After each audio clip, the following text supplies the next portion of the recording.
एक जगह तो एक आदमी का नाम नमस्ते जी रख दिया लोगों ने। आर्य समाज में बड़े बड़े काम होते। हम गए तो किसके यहाँ जाना है, मगर जो उनको बोले नमस्ते जी के यहाँ, तो नाम ही नमस्ते जी रख दिया लोगों को।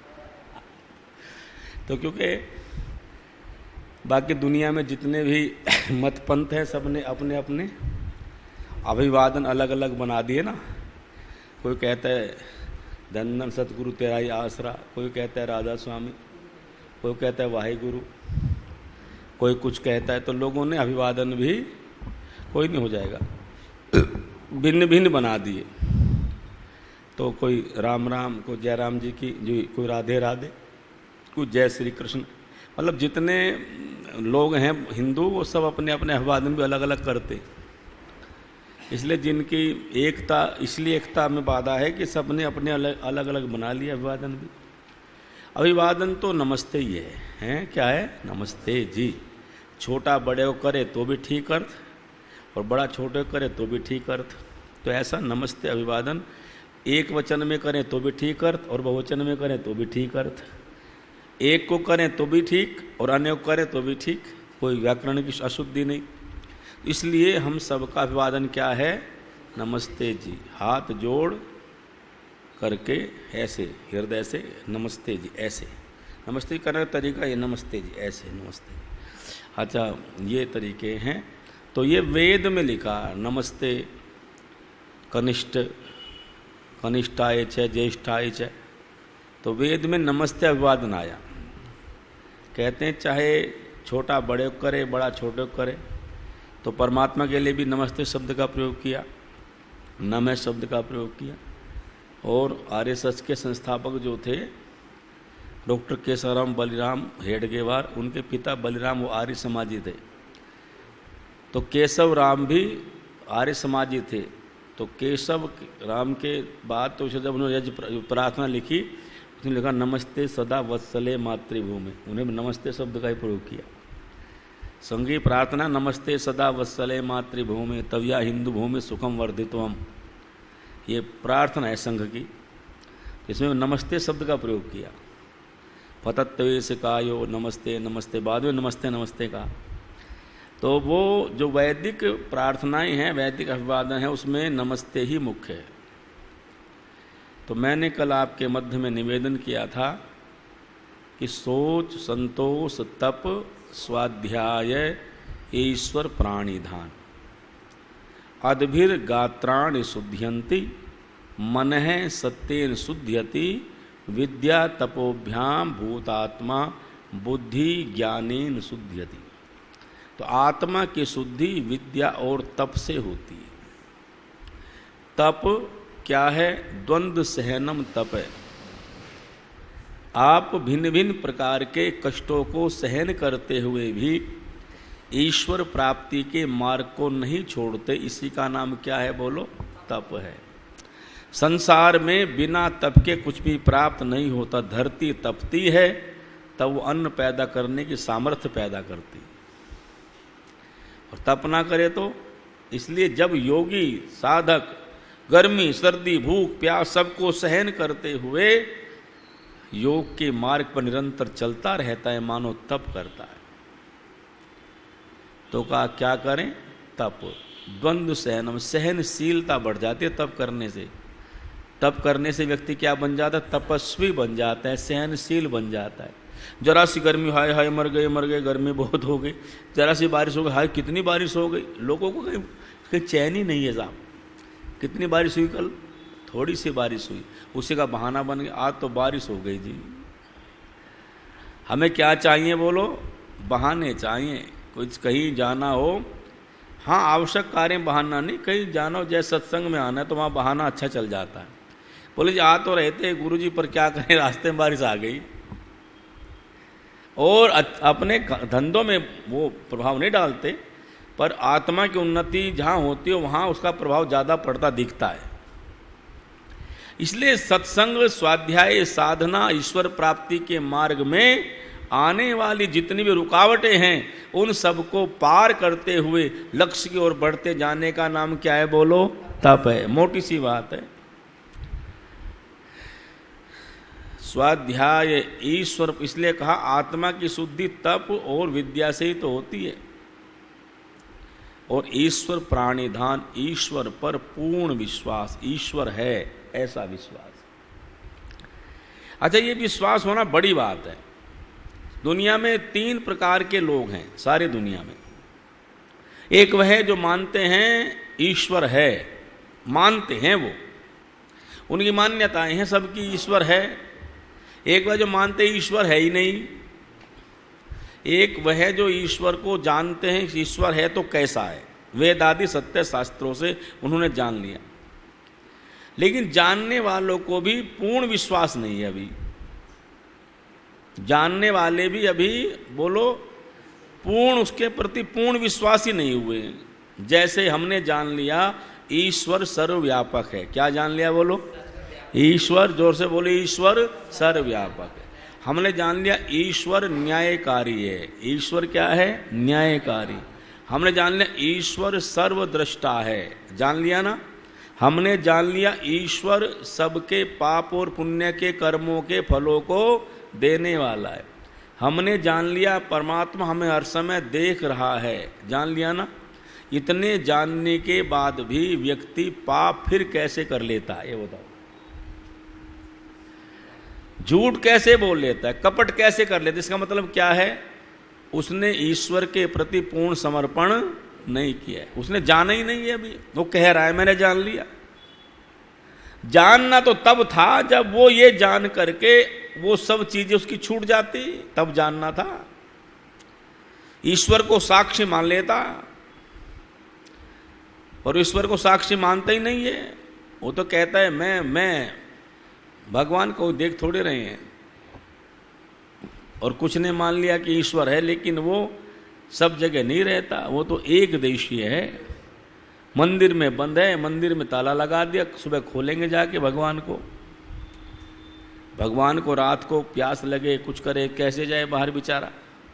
तो भगवान क्या कर दिया? उन्होंने बंद कर दिया। ऐसे ही सब लोग मान रहे, को 7वें पर, को 4थे पर, को कहीं कोई कहीं। अनेकों मान्यताएं हैं। एक है कि कहते हैं कि है ही नहीं, तो एक अलग प्रकार की बात है। लेकिन ईश्वर प्राणिधान का अर्थ है ईश्वर के प्रति पूर्ण विश्वास। ये है साधक का ईश्वर के प्रति पूर्ण विश्वास होता है। परमात्मा है, उसमें कोई संशय नहीं। ऐसा नहीं कि हे भगवान अगर तू कहीं देखता हो तो, ऐसा नहीं, देखता ही है। हे प्रभु अगर तू मेरी सुनता हो तो, इसका अर्थ क्या हुआ? उसे पूर्ण विश्वास नहीं है, सुनता भी है। ईश्वर प्राणिधान बहुत बड़ी चीज है। ईश्वर के प्रति पूर्ण समर्पण बहुत बड़ी चीज है। ईश्वर के प्रति पूर्ण समर्पण जिसका हो जाता है, आहा, उसको समाधि की सिद्धि हो जाती है। समाधि की सिद्धि, पूर्ण समर्पण ईश्वर के प्रति बहुत लोगों का हमने देखा सुना कि जिनको ईश्वर के प्रति बड़ा समर्पण है। स्वामी जी थे एक गुरुकुल ज्वालापुर जिन्होंने स्थापित किया, स्वामी दर्शनानंद जी महाराज। तो उन्होंने कई एक गुरुकुल चलाए, बदायूं में चलाया, चरथावल में चलाया, और कई जगह चलाए गुरुकुल।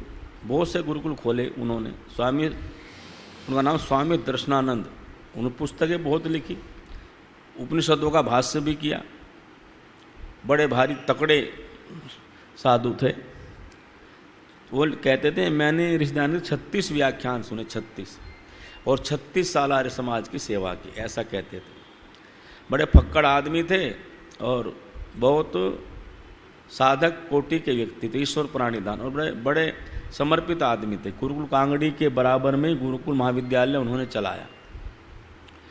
गुरु कांगड़ी में तो फीस लेते थे, उन्होंने बिना फीस के ही गुरुकुल चलाया, शुल्क नहीं लेते थे। साधु थे। स्वामी सदानंद के साथ ही पहले गुरु कांगड़ी में आए थे। फिर उन्होंने कहा, वो इस बात के पक्ष में थे कि फीस ली जाए, शुल्क लिया जाए। तो स्वामी जी के साथ कुछ आपस में मनमुटाव, तो अलग गुरुकुल खोल लिया वहीं बराबर में, बहुत बड़ी ज़मीन। मेरे हिसाब से ऐसी इस समय भी कई हजार करोड़ की ज़मीन है गुरुकुल के पास। ऐसे स्वामी थे वो दर्शनानंद जी महाराज। तो एक दिन गुरुकुल में अन्न नहीं रहा, भोजन नहीं रहा। वो आए बाहर से, एक शाम को प्रातःकाल बैठे, शाम का भोजन था, दोपहर का नहीं था, अगले दिन का। तो सुबह ही बोले स्वामी जी, रसोई आगे बोला स्वामी जी आज रसोई घर में कुछ भी नहीं है, चावल दाल आटा सब्जी कुछ नहीं है, क्या करें? बोले कुछ मत करो, अपना काम करो, ईश्वर पर विश्वास रखो, भरोसा रखो। हम तो उसी काम में लगे हैं भाई, उसी की बात मान रहे हैं, परमात्मा की उसी की आज्ञा मान रहे हैं, वही जाने।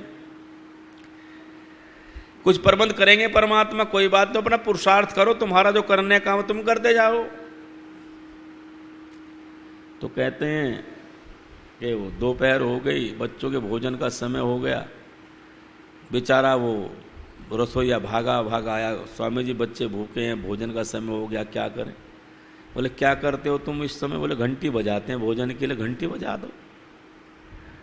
बच्चों कह देंगे भैया आज जल पी के रह लो, भोजन का प्रबंध नहीं, और क्या करेंगे? हाथ जोड़ लेंगे, ईश्वर पर भरोसा रखो, अब हम तो ईश्वर काम में लगे, व्यवस्था बनाएंगे परमात्मा। अब बच्चे अपने अपने पात्र लेकर के पंक्ति में बैठ गए, पानी डाल दिया गिलासों में, क्योंकि वो क्या सोच रहे थे कि चलो पानी ही पी करके बच्चों को आज समझा देंगे। लेकिन तभी जैसे ही बच्चे बैठे भोजन करने के लिए, तभी एक व्यक्ति आया दौड़ा दौड़ा, स्वामी जी ठहरो, स्वामी जी सुनो हमारी बात, अब बच्चों को भोजन तो नहीं परसा, भोजन तुम्हारा था ही नहीं, परसते क्या? नहीं भैया परसने वाले थे, अभी पानी परसा है, अपना मत परसो, हम भोजन लेकर के आए हैं। बेटे की शादी थी, निमंत्रण देना भूल गए गुरुकुल के बच्चों का, अब याद आया 1 घंटा पहले, तो मैंने कहा जाओगे आओगे, बच्चे आएंगे, देर हो जाएगी, वहीं लेके चलते हैं भोजन, पूड़ी सब्जी सब। ईश्वर विश्वास, ऐसा ईश्वर विश्वास, ईश्वर के प्रति पूर्ण समर्पण। प्रभु आप मेरे सब कामों को सिद्ध करने वाले हो। समर्पण हो परमात्मा के प्रति, समर्पण में बड़ा सुख है। तत्सवितुर्वरेण्यम, भगवान मैंने तेरा वर्ण कर लिया, समर्पण कर दिया है। संध्या में समर्पण मंत्र है ना, हे ईश्वर दयानिधे भवत्कृपा जपोपासनादि कर्मणा धर्म अर्थ काम मोक्षाणाम, पुरुषार्थ के बाद भी समर्पण। प्रभु मैं तो तेरे सामने समर्पित हूं। समर्पण का जो भाव है ना, वो व्यक्ति के अंतःकरण को पवित्र तो करता ही है, उसको परमात्मा गोद में बिठाने का पात्र भी बनाता है। आप कहीं देख लो, समर्पण कर दोगे सुख हो जाएगा समर्पण में। आपने देखा होगा बाजीगर, जब वो बाजीगरी करता है तो एक जमूरा रखता है साथ में लड़का, उसे कहता है लेट जा, लेट गया, बैठ जा, बैठ गया, तो काट दूं, काट दे। तो लोग देखते रहते ये क्या, तो उसने कहा कि मेरा तो उसके प्रति क्या है, पूरा समर्पण है। एक प्रतियोगिता हो रही थी विदेश में, प्रतियोगिता इस प्रकार की थी बंधुओं कि एक पहाड़ से दूसरे पहाड़ के बीच में रस्सा बांध दिया मोटा, और दोनों पहाड़ों के बीच में हजारों फुट की गहरी खाई, और प्रतियोगिता ये थी उस रस्से पर चढ़ करके दूसरे पहाड़ तक पहुंचना था। प्रतियोगी खड़े हैं सारे, जिनको भाग लेना था उसमें। एक व्यक्ति अपने 5 साल के बच्चे के साथ है। देखो समर्पण कैसा होता है, समर्पण की पराकाष्ठा क्या है, समर्पण की स्थिति क्या है। अब बच्चे ने सारे दृश्य को देखा, लोग तैयार खड़े हैं, प्रतियोगी व्यक्ति वो भी खड़े लाइन में, बच्चे को साथ में। उसने कहा बेटा पता हम यहाँ किस लिए आए हैं? बोले हाँ पिताजी पता है, इस रस्से पर चढ़ करके परली पार जाना है। बोले बीच में गहरी खाई भी तो है? बोले खाई भी है। तो गिर भी सकते हैं? बोला हाँ गिर भी सकते हैं। तो मेरे साथ चलेगा? बोले हाँ चलूँगा। तुझे भय नहीं लगता? उसने जो बात कही वो बात बहुत बड़ी कही उस बच्चे ने। वो कह जब मेरे पिता मेरे साथ है फिर भय किस बात का, जब मेरा भगवान मेरे साथ है तो फिर ऐसा समर्पण जैसा बच्चे का उस पिता के प्रति। पत्नी पति के पीछे चलती है, जंगल में गई, राम ने कहा वहां बहुत जंगल में शेर भगेरे हैं, तो कहा जब आप मेरे साथ हैं फिर भय किस बात का। ये क्या है बोलो, समर्पण है। समर्पण है स्त्री का, तभी तो एक पुरुषा चल पड़ती है परिवार छोड़ के, नहीं तो क्यों जाती बताओ मुझे। समर्पण के बिना आप कुछ नहीं कर सकते। नौकर का मालिक के प्रति जब तक समर्पण नहीं हो तब तक कैसे काम चलता है दुनिया में बिना समर्पण के काम। और वैसे ही परमात्मा के प्रति समर्पण हो जाए, ईश्वर प्राणिधान, प्रभु तो मुझे ऐसी बुद्धि शक्ति दे जिससे मैं पुण्य कर्मों को करूं। इसलिए कहा कर्म करने में आप स्वतंत्र हो, पर फल में तो परमात्मा के प्रति समर्पित हो।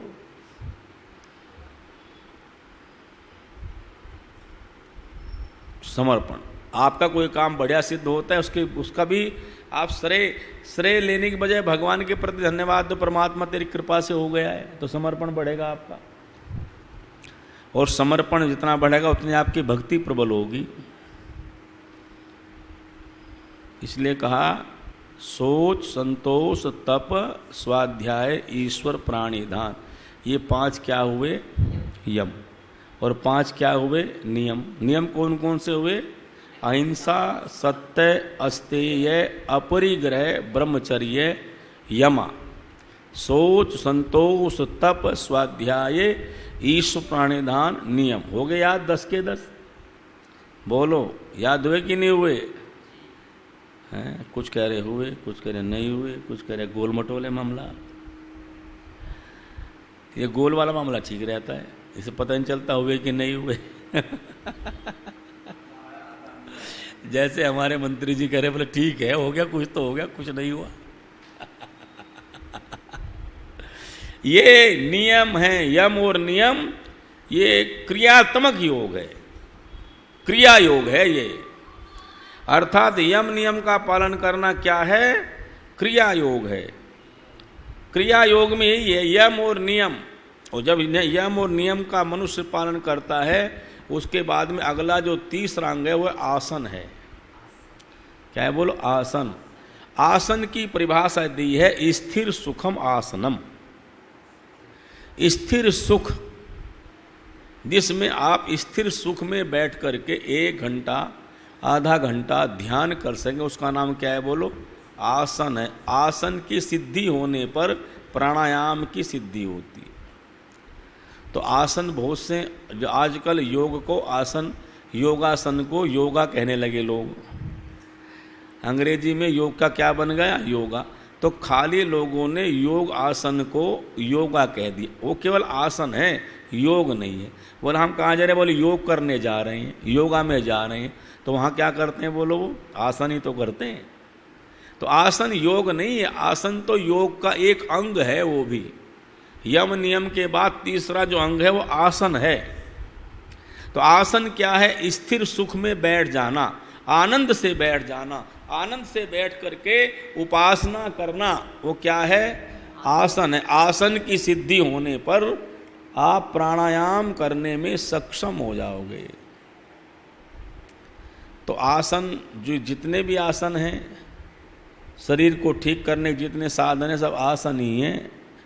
बहुत सारे आसन हैं, आसन योग तो बहुत सारे आसन हैं जी। कितने आसन हैं, पवन मुक्तासन है, वज्रासन है, और कुछ आसन तो है जो भोजन के बाद भी किए जा सकते हैं। सब आसन भोजन से पहले किया, पर वज्रासन तो भोजन के बाद किया जाता है। और देखो इन आसनों को सबने अपनाया। मुसलमानों का नमाज पढ़ते देखो, वो क्या करते हैं जी बोलो, आसन करते हैं, मयूरासन, वज्रासन, ये ताड़ासन, ऐसे करते हैं। सब आसन है, कोई छुटा नहीं। मतलब वैदिक संस्कृति सबके पास गई है, थोड़ी थोड़ी से बिगड़ गई हो जा करके। वो आसन ही करते हैं, ऐसे करेंगे, फिर झुकेंगे, फिर ऐसे होंगे, फिर घुटने पे हाथ रखेंगे, घुटने रखेंगे। तो आसन है कि नहीं, उसमें आसन ही होते हैं। और 5 टाइम होते हैं। इसलिए 5 नमाज, तो 5 महायज्ञों से क्या बन गई? 5 टाइम की नमाज बन गई। उन्होंने भी जकात आदि सब लिखे हैं, जकात है, रोजा है, सब रखे हैं 5 चीजें। ऐसे ही 5 महायज्ञों से ही सिखों ने 5 गुरु गोविंद सिंह ने 5 चिन्ह बना दिए सिखों के, इनको पंच ककार कहते हैं। क्या कहते हैं? पंच ककार, जिनमें पहले क आता है, केस, कड़ा, कंगा, कच्छ, कृपाण, है कि नहीं? ये क्या है? 5 ककार हो गए। लेकिन 5 ही लिए, 5 महाव्रत लिए जैनियों ने, बौद्धों ने भी, और ऋषियों ने कहा 5 महायज्ञ, मुसलमानों ने कहा 5 टाइम की नमाज। तो नमाज में क्या है? आसन है। आसन को किसी ने छोड़ा नहीं, आसन सब ने लिए। क्योंकि आसन तो सिद्धासन, पद्मासन, तो सिद्धासन मैंने सरलासन को सिद्धासन का, जिसमें सिद्धि प्राप्त हो जाए, सिद्धासन। चाहे पद्मासन में बैठे, चाहे सरलासन में बैठे, चाहे किसी भी आसन में बैठे, उसमें आपकी स्थिरता हो जाए। स्थिरता होना ही आसन की सिद्धि है। और आसन की सिद्धि होने पर प्राणायाम की सिद्धि निर्भर है। यम, नियम, आसन, प्राणायाम। प्राणायाम करने से क्या होता है? तो मनु लिखते हैं प्राणायाम का फल, प्राणायाम का फल यह है कि जैसे धातु है, सोना है, चांदी है, लोहा है, उनमें मैल जम जाए, मलिन हो जाए वो, तो वो कैसे शुद्ध होती है जी? बहुत अच्छा त्रिलोकचंद जी, कैसे होते हैं शुद्ध? अग्नि में शुद्ध होती हैं जी। जैसे धातुओं के मल अग्नि के सानिध्य में दूर हो जाते हैं, धातुएं शुद्ध हो जाती हैं, वैसे ही प्राणायाम करने से इंद्रियों के दोष दूर हो जाते हैं। अंतःकरण के 4 मन, बुद्धि, चित्त, अहंकार और बाह्य इंद्रिय, ज्ञानेंद्रिय इंद्रिय और कर्मेंद्रिय, अन्य सबके दोष प्राणायाम करने से दूर हो जाते हैं और मन वशीकार होता है। देखो, मन और प्राण एक ही सीध में है ऐसे, तो प्राण को वश में कर लिया तो मन वश में हो गया। एक उदाहरण देकर के समझाया है एक विद्वान ने, वो कहते हैं जैसे गाय रखने वाला ग्वाला गाय के बछड़े को, जब बछड़ा देखा ना बड़ी तेज से दौड़ता है, भागता है, उसके बस में नहीं आता, तो गाय के बछड़े को बस में करने के लिए खूंटा गाड़ के उसमें बांध देता है, और वो बछड़ा भागता तो है पर घूंटे के चारों ओर भागता। ऐसे मन रूपी बछड़े को प्राणायाम खूंटे से जब बांध दोगे तो ज्यादा दूर तक नहीं मन भागेगा फिर। इसलिए प्राणायाम 4 प्रकार का है, उसे कल बताएंगे, कल तो नहीं, परसों बताएंगे। अब रविवार, सोमवार, मंगलवार 2 दिन ये, यदि बुधवार को मैं रहूँगा बुध को, हाँ तो बुधवार को तो टिकट 1 तारीख का है, तो अभी वो कन्फर्म नहीं हो रहा, देखते हैं। तो मंगल, बुध, सोमवार, मंगल 3 प्रवचन है, 3 दिन और आपके इसमें प्रवचन इस साल के रह गए हैं। तो सोमवार, मंगलवार और बुधवार को समापन होगा। बुधवार को समापन है कार्यक्रम का आपके इस महीने कथा का, तो उसमें समापन कर देंगे, फिर आगे देखेंगे जैसा होगा, ईश्वराधीन है। ओम देव शांतिरंतरिक्षं शांति, पृथ्वी शांतिराप शांतिरोषधयः शांति, वनस्पतयः शांतिर्विश्वे देवा शांति, ब्रह्म शांति, सर्वं शांति शांतिरेव शांति, सामा शांतिरेधि। ओम शांति शांति शांति। जो बोले सो अभय, वैदिक धर्म की सभी को सादर नमस्ते।